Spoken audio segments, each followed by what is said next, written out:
Pada video kali ini kita akan melihat kembali apa saja yang telah kita pelajari dalam sistem koordinat Kartesius.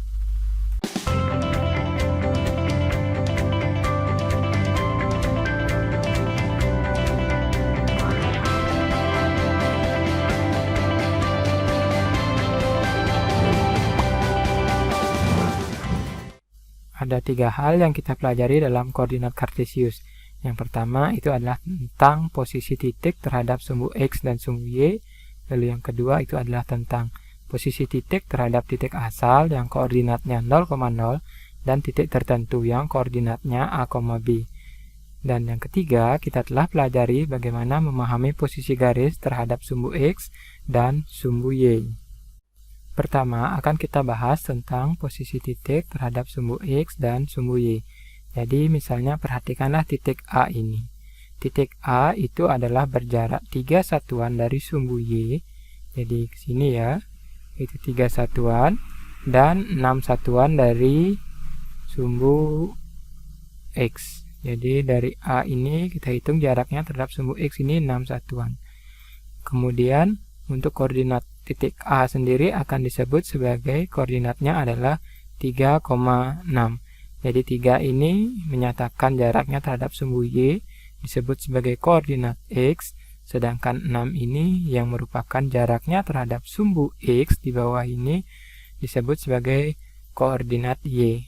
Dengan cara yang sama kita bisa mengetahui bahwa koordinat titik B ini adalah 4,4. Ya, perhatikan di sumbunya. Kemudian koordinat titik H-nya itu adalah 6, -5. Ya, ini 6 dan ini -5. Begitu seterusnya. Saya harapkan kalian masih ingat tentang bagaimana cara menentukan koordinat dari suatu titik dengan mengacu posisinya terhadap sumbu X yang horizontal ini maupun terhadap sumbu Y yang tegak lurus dari sumbu X yang berdiri ini, yang vertikal. Selain itu, kita juga telah belajar tentang kuadran dalam sumbu koordinat Kartesius. Jadi ada 4 kuadran dalam sumbu ini.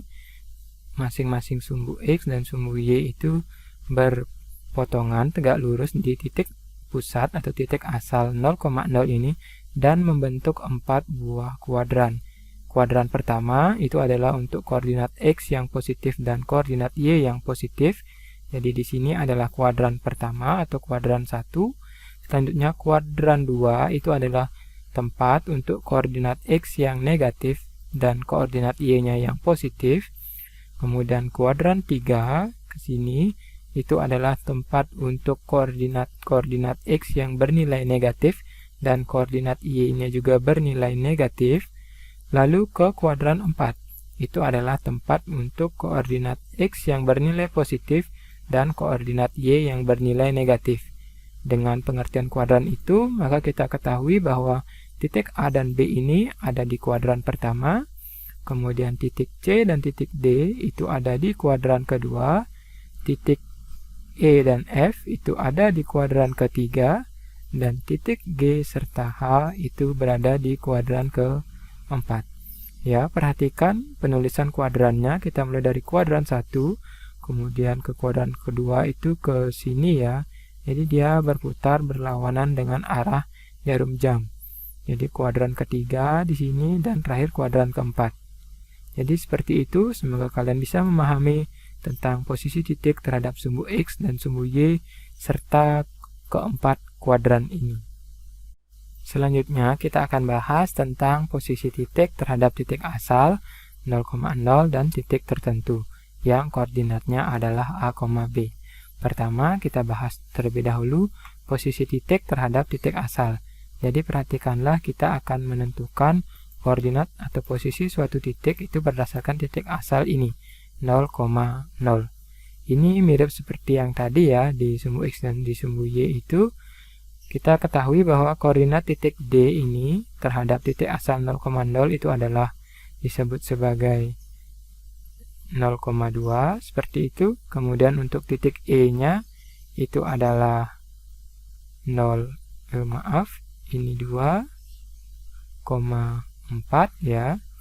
Kemudian titik yang lain coba, misalnya titik C ini ya, perhatikan jika kita hitung posisinya berdasarkan titik asal 0,0 sini, itu perlu bergeser 3 satuan ke kiri dan 3 satuan ke atas ya, maka koordinatnya itu disebut sebagai negatif 3,3.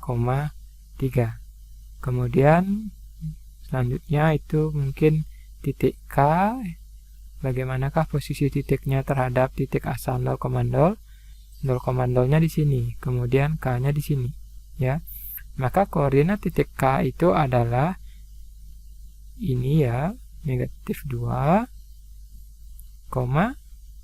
negatif 4. Jadi seperti itu posisi titik terhadap titik asalnya. Kita tinggal melihatnya dia dan bandingkan atau hitung saat berada di atau dari titik asalnya. Selanjutnya kita akan lihat bagaimana posisi titik terhadap titik tertentu. Jadi ada titik lain yang dipakai acuan, bukan 0,0. Misalkan kita sekarang menghitung koordinat atau posisi titik F terhadap titik E misalnya ya. Jadi perhatikan titik F dan perhatikan titik E. Titik F di sini di koordinat 5,5 dan titik E itu berada di koordinat 2,4. Koordinat titik F terhadap titik E, jadi kita tentukan koordinat F-nya itu berdasarkan acuannya, yaitu berupa titik E sekarang. Ya, kalau dari titik E itu koordinat titik F adalah 1, 2, 3 untuk X-nya itu 3, kemudian naik 1 ya di sini. Oleh karena itu, koordinat titik F terhadap E itu adalah 3,1. Selanjutnya, misalkan yang lain. Berapakah koordinat titik L misalnya ya, koordinat titik L terhadap titik H ya. Jadi L di sini di negatif 4, negatif 5, sedangkan H itu di sini di 4,0. Jadi kalau kita menentukan koordinat titik L terhadap titik H, jadi kita hitung dari H-nya sehingga sampai di titik L itu. Ya, untuk mencapai H itu, untuk mencapai L itu kalau dari H itu harus bergerak 1, 2, 3, 4, 5, 6, 7, dan 8 ya. 8 satuan ke kiri. Jadi kita berikan dia negatif 8 ya. Kemudian di sini turun 1, 2, 3, 4, dan 5. Oleh karena itu koordinatnya akan menjadi negatif 8, negatif 5. Jadi demikian bagaimana menentukan posisi titik terhadap titik asal, yaitu dari 0,0 dan titik tertentu lain. Untuk titik tertentu yang lainnya ini koordinatnya biasanya sembarang, tapi yang pasti itu tidak di 0,0. Dan di bagian yang ketiga ini kita akan memahami bagaimana posisi garis terhadap sumbu X dan sumbu Y. Jadi ini sumbu X yang mendatar dan ini adalah sumbu Y yang vertikal. Perhatikan di gambar pertama ini ya.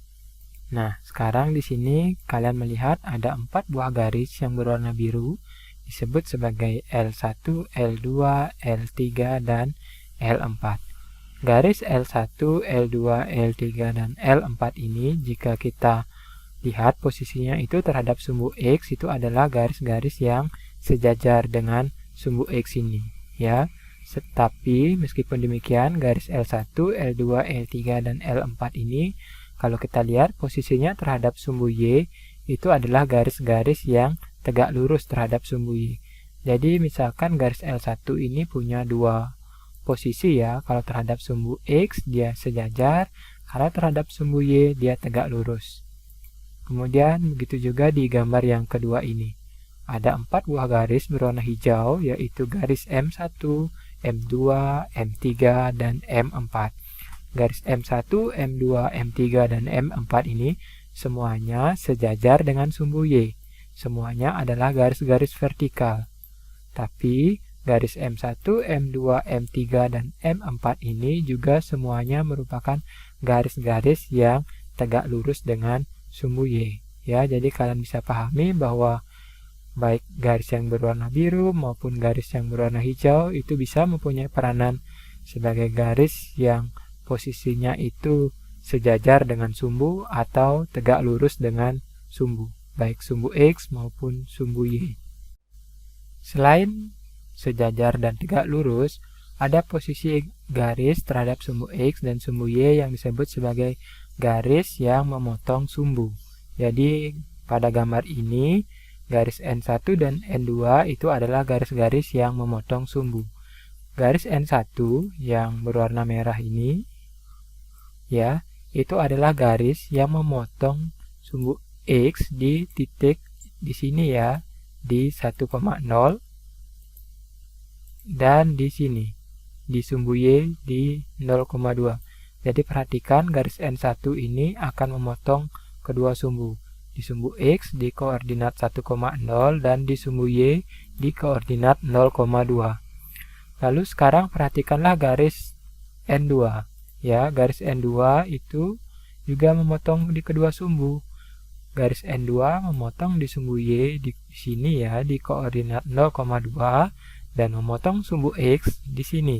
Ya, garis N2 ini memotong sumbu X di koordinat negatif 1,0. Jadi demikianlah ketiga posisi garis terhadap sumbu X, yaitu bisa garis yang sejajar dengan sumbu, bisa garis itu posisinya tegak lurus dengan sumbu, bisa juga garis-garis itu memotong sumbu, baik di sumbu X maupun di sumbu Y. Jadi demikianlah review tentang sistem koordinat kartesius. Saya harapkan kalian memahami semua materi yang telah kita pelajari selama ini.